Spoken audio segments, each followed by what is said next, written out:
kesempatan ini alhamdulillah kita manfaatkan bisa bersilaturahmi dengan presiden klub dan beberapa jajaran manajemen. Di kemudian hari kita akan sesering mungkin mengadakan kegiatan yang bisa mempertemukan dengan rekan-rekan media. Kita kasih tepuk tangan kepada presiden klub yang memberikan dedikasinya untuk rekan-rekan media. Terus yang kedua, hari ini juga setelah hadir presiden klub menyempatkan waktu. Ini tadi malah datang duluan. Kami kita sungkan ya Mas Inal datang duluan karena tadi pukul 10.17 masih menjadi pembicara di Istana Negara mewakili kalangan milenial muda untuk merepresentasikan, memberikan semangat motivasi bahwa anak-anak muda harus bangkit. Kasih tepuk tangan lagi. Jadi tadi memberikan semangat kepada lebih ke 30.000 pengunjung Zoom saat menjelang Mas ya, menjelang detik-detik proklamasi tadi ya. Tapi tadi setelah selesai upacara proklamasi langsung datang ke sini untuk bertemu dengan rekan-rekan media. Hadir Presiden Klub dan Ibu Presiden. Terima kasih Ibu Presiden Arema yang menyempatkan hadir. Kemarin juga memberikan motivasi. Akhirnya juga kegeret bahasanya gitu. Dijerumuskan juga Ibu Presiden ini untuk aktif kepada Arema. Kemarin juga memberikan motivasi kepada rekan-rekan Arema Women gitu.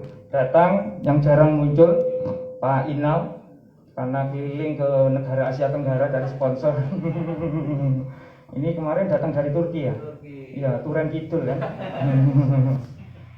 Mas Inal. Terus satu lagi kita sengaja undang Mas Dwi karena kebetulan Mas Dwi ini punya nama kaliber nasional, salah satu sejarawan yang banyak menulis, yang banyak memunculkan literasi sejarah kejayaan Malang. Karena apa? Jersey kita ini masih berkaitan dengan sejarah kejayaan. Nanti beliaunya akan memberikan yang luar biasa. Bagaimana beliaunya juga berdiskusi dengan kita, berdiskusi dengan jajaran direksi, akhirnya melahirkan sebuah jersey yang identik dengan kita. Harapannya bisa memberikan motivasi dan inspirasi kejayaan Malang untuk bisa benar-benar memotivasi punggawa Singaedan bisa berprestasi tahun ini. Terima kasih Mas Dwi atas kedatangannya, luar biasa. Oke, langsung saja untuk yang pertama. Ini acaranya langsung launching dulu ini. Hah? Oke, untuk launching pertama mohon izin. Ini nggak main-main. Ini yang jadi role modelnya pun ini kita harus melobi selama hampir 2 bulan. Jadi ini langsung modelnya nanti presiden klub yang akan melepaskan bajunya, di dalamnya ada jersey home. Jadi kenapa kita angkat di awal, nanti kemudian ada presentasinya, baru nanti ada tanya jawabnya. Mas mohon izin, mungkin sambutan dulu. Setelah itu izin ya Mas, karena Mas Presiden sudah sering gym, badannya juga sudah luar biasa. Nanti bisa ditunjukkan sambil menunjukkan jersey yang langsung dipakai oleh Mas Gilang. Monggo Mas, waktu dan kesempatannya.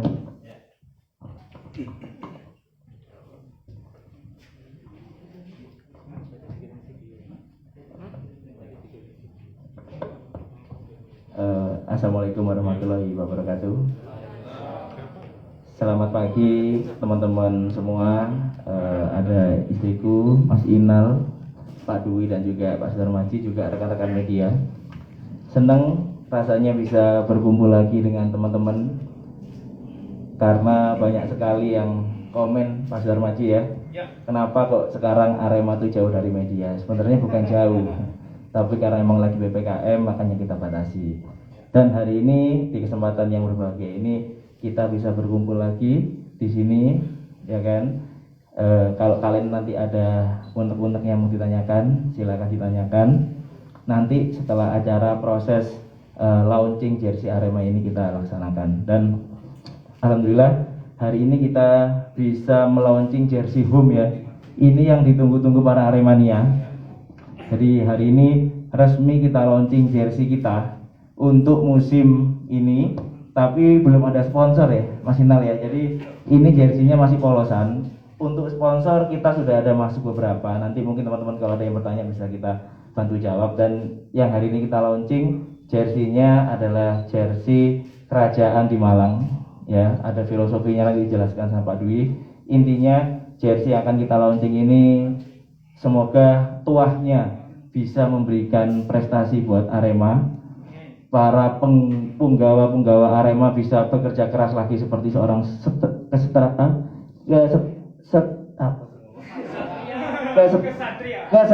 kesatria. Wah, susah banget namanya. Dan harapan kita semua, doakan semua agar Arema musim ini bisa juara dan terus berprestasi. Amin.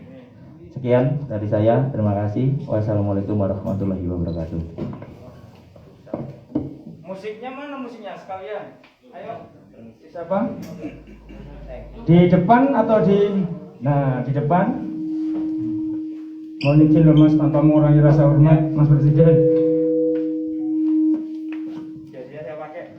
Ini lobbynya sudah 3 bulan yang lalu supaya bisa jadi. Bismillahirrahmanirrahim. Musiknya langsung 1, 2, 3. Nah ini.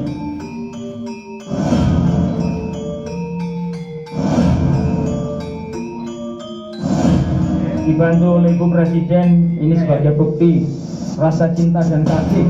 Nah, wah, tepuk tangan. Apa dibikin model kayak pemain?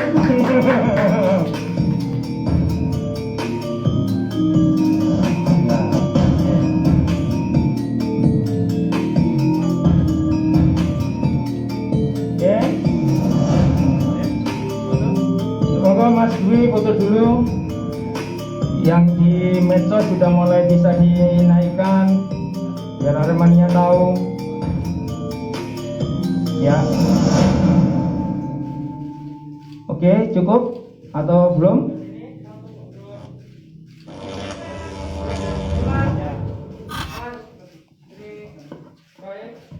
Sudah. Kanan kiri sudah cukup, silakan Mas. Terima kasih. Oh ya ini. Ya dibuka sekalian. Ini tolong wajahnya difoto ya. Ini stopper kita yang datang nanti wajahnya kayak gini. Ini yang kena hambat gara-gara. Ya. Ya silakan.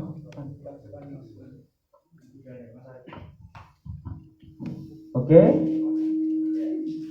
Cukup? Ya. Mohon maaf Ibu Presiden, yang versi perempuannya masih dijahit. Tapi sudah disiapkan sama Sidang. Oke. Jersinya keren. Oke. Silakan, Mas. Untuk selanjutnya, monggo Mas. Mas Inal akan menyampaikan tentang filosofinya, terus kemudian mau disiapkan berapa sih ini, dijual harga berapa sih, terus apakah order sudah bisa dimulai atau seperti apa? Monggo Mas. Baik, terima kasih Mas Darmaji. Assalamualaikum warahmatullahi wabarakatuh. Salam satu jiwa. Arema. Ya, izin Presiden. Jadi untuk jersey yang home ini memang sudah lama kita sebetulnya sama dengan away. Tema yang kita angkat ini sudah lama kita diskusikan dengan direksi dan termasuk mungkin Mas Dwi sebagai sumber literasi sejarahnya. Jadi untuk jersey ini secara filosofi kita mengambil sejarah dan budaya Indonesia di masa lampau, khususnya di Malang Raya. Nah, untuk di Malayang sendiri ini kita ngambil salah satu candi, relief candi. Di Malang Raya itu banyak beberapa candi, cuman yang kita angkat di sini adalah Candi Badut. Nah, Candi Badut ini kita ambil salah satu relief di sana untuk ditempelkan di jersey home ini. Nah, filosofinya yang pertama, candi ini adalah suatu bangunan kokoh yang bisa berdiri lama, gitu. Dan kita semua struktur bangunannya sudah diakui kekokohannya sampai ribuan tahun. Nah, itu artinya kita gambarkan sebagai Arema FC yang kita wajib menjaga juga kekokohannya juga. Tuh. Terus yang kedua, di sini Candi Badut ini ada relief Kinara Kinari. Nah, Kinara Kinari ini adalah relief yang menceritakan tentang pasangan yang menjaga mata air.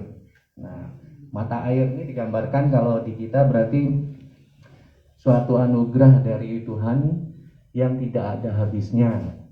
Nah, ini kalau diibaratkan di Arema adalah Arema juga karunia untuk masyarakat Malang Raya. Itu semangatnya di situ. Nah, yang ketiga kita selipkan di sini karena kita ini pas kebetulan memang kita rencanakan kemarin sebetulnya sebelum kompetisi tertunda-tunda, akhirnya kok jatuhnya pas banget di hari kemerdekaan kita 17 Agustus. Kita selipkan stripe merah di situ, itu tandanya keberanian.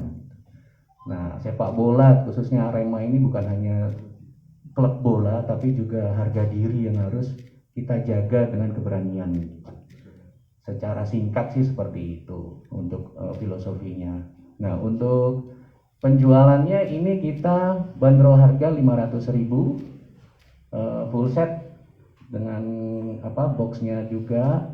Terus mungkin nanti ada pertanyaan untuk target penjualannya, nanti kita bisa tanya jawab dulu ya. Secara singkat mungkin seperti ini, nanti literasi yang lebih detail lagi nanti sama Pak Dwi mungkin yang bisa menjelaskan. Terima kasih Mas. Oke, terima kasih Mas Inal. Luar biasa orientasi dari rekan-rekan bisnis ini mengangkat sesuatu yang menjadi kebanggaan Malang Raya dalam konteks peradaban dihadirkan dalam jersey kita. Selanjutnya Mas Dwi, mohon Mas Adi bisa disiapkan materinya. Bagaimana Mas Dwi akan menjelaskan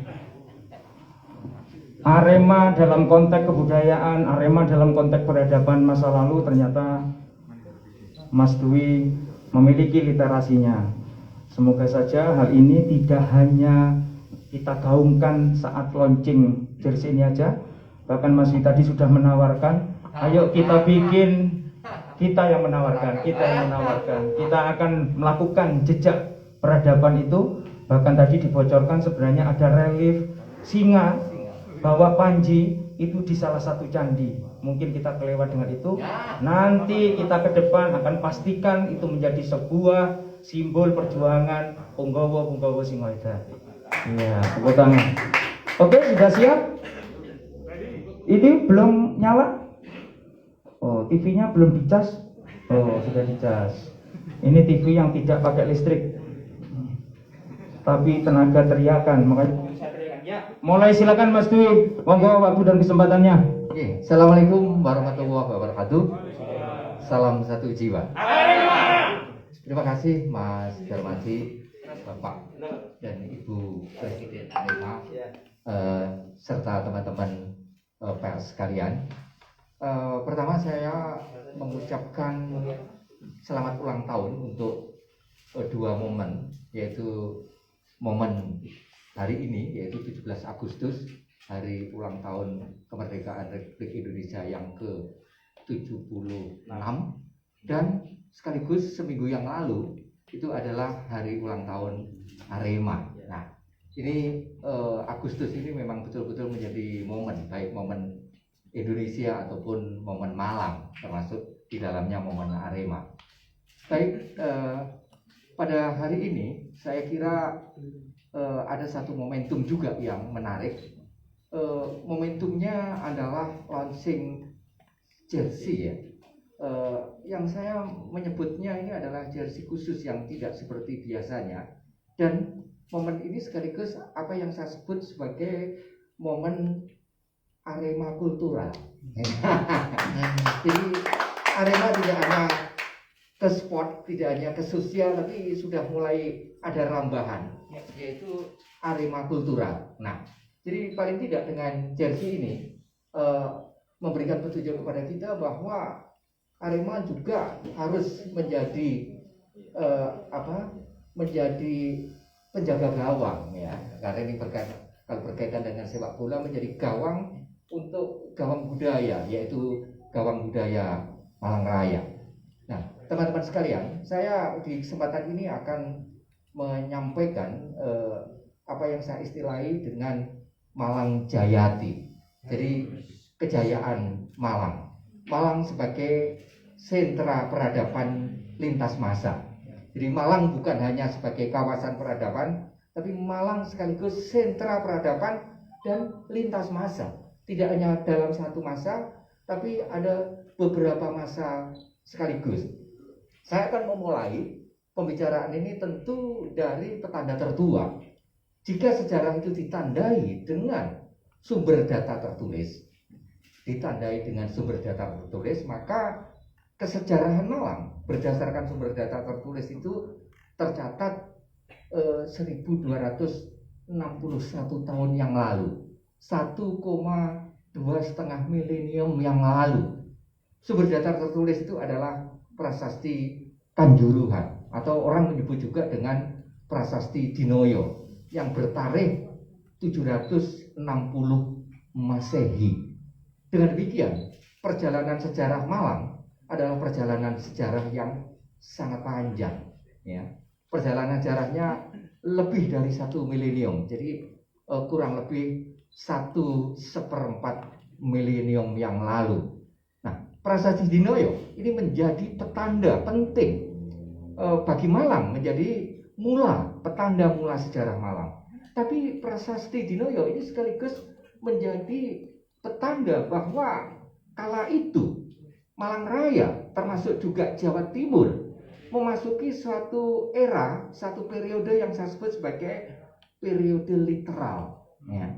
Satu bangsa, satu masyarakat itu dikatakan sebagai masyarakat yang memiliki indikator keberadab itu jika memiliki sumber data literal, yaitu sumber data tertulis. Ketika telah memiliki jejak-jejak literal, telah memiliki tradisi tertulis.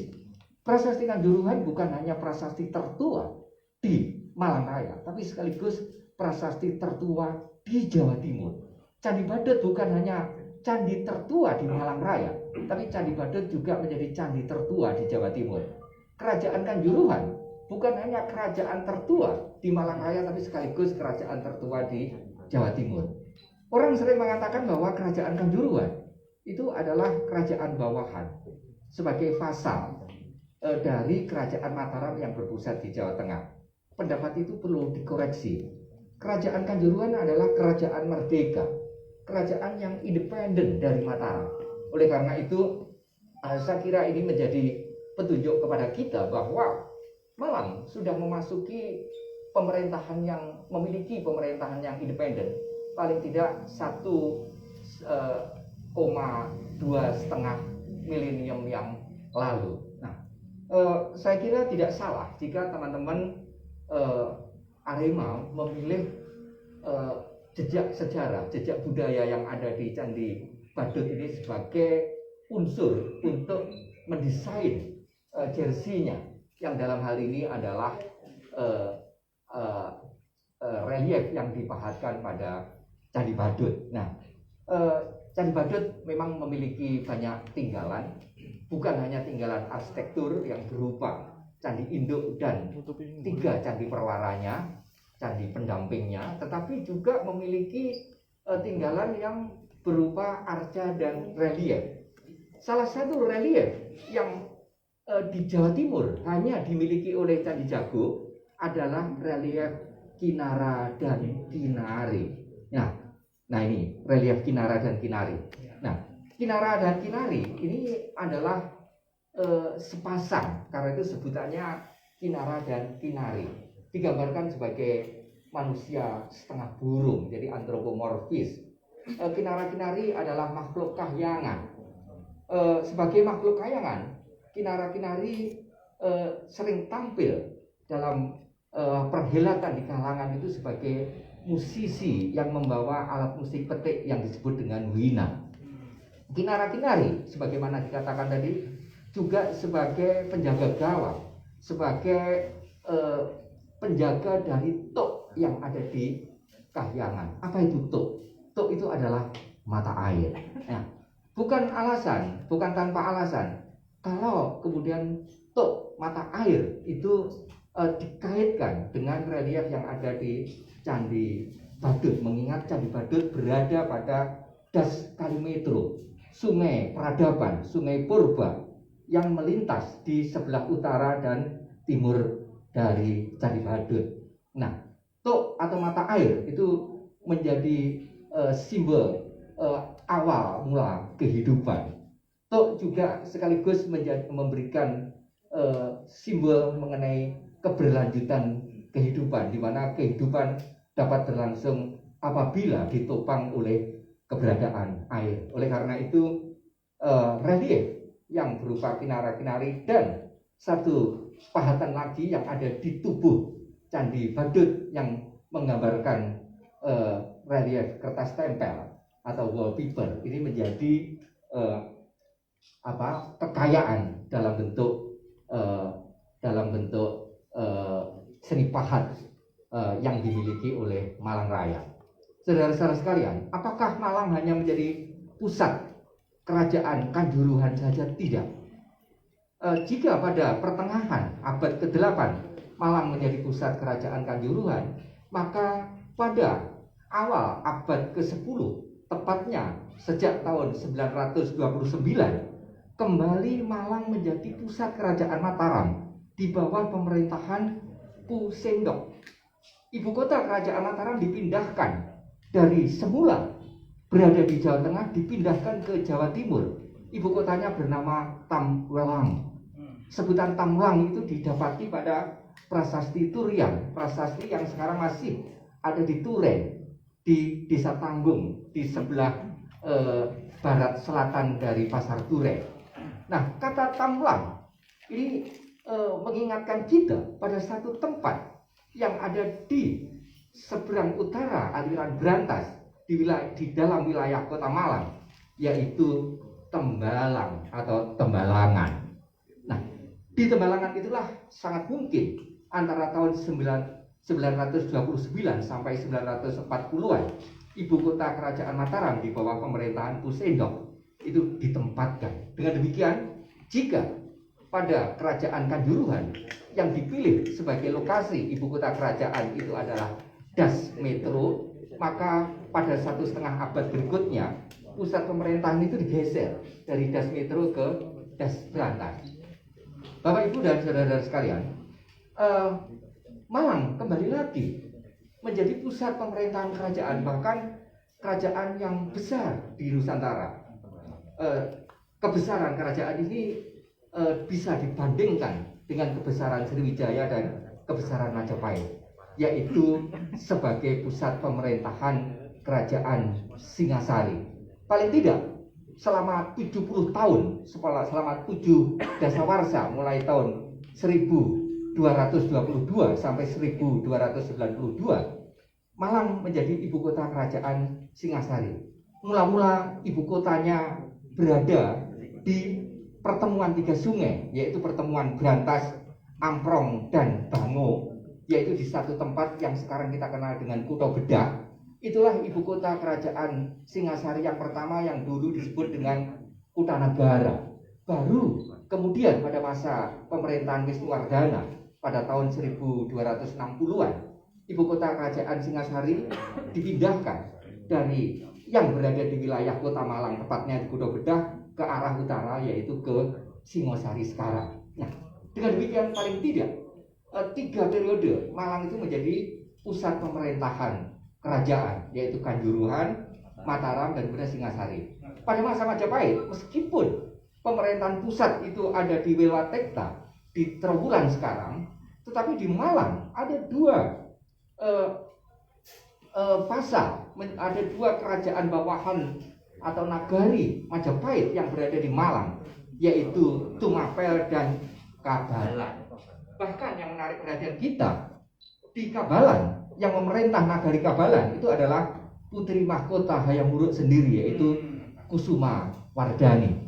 Kabalan sekarang menjadi nama dusun dari desa, dari kelurahan Kedung Kandang, yaitu Dusun Kebalon. Nah, kemudian satu lagi, di akhir masa hidup Buddha, masih ada satu kerajaan independen yang berada non jauh di selatan Malang Raya, yaitu kerajaan Sengguru.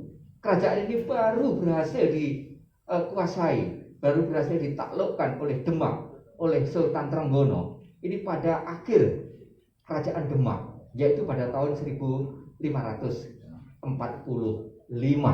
Dan tidak berapa lama setelah Trenggono menaklukkan Sengguru, kemudian Trenggono meninggal dalam proses penyerangan terhadap Blambangan, yaitu meninggal di sekitar daerah Probolinggo. Nah, jadi dengan demikian, pada masa Hindu Buddha ada serentetan di mana Malang itu menjadi pusat pemerintahan kerajaan.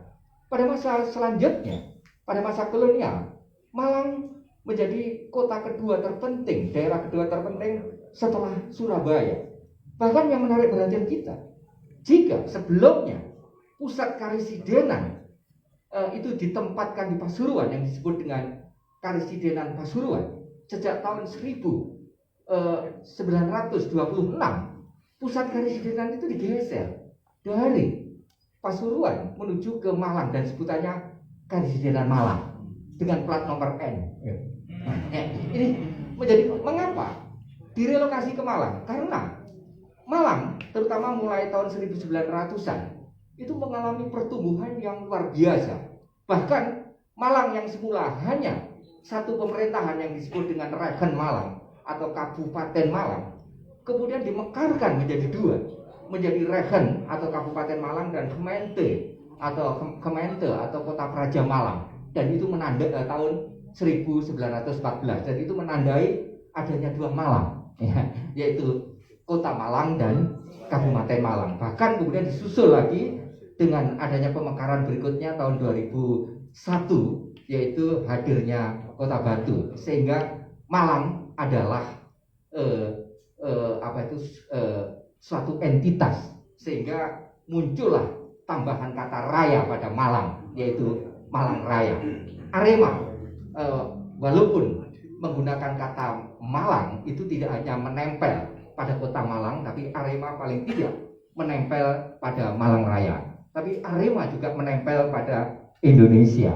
Karena itu Arema Indonesia, Arema Malang, Arema Indonesia. Nah, sekali lagi mengakhiri paparan saya mengucapkan selamat kepada teman-teman Arema FC karena dengan dilansingnya jersey yang bertemakan kultural, sekali lagi ini merupakan tonggak baru dari apa yang saya sebut sebagai Arema kultural. Wassalamualaikum warahmatullahi Terima kasih. wabarakatuh. Tepuk tangan Mas Dwi, membuka literasi kita, wawasan kita.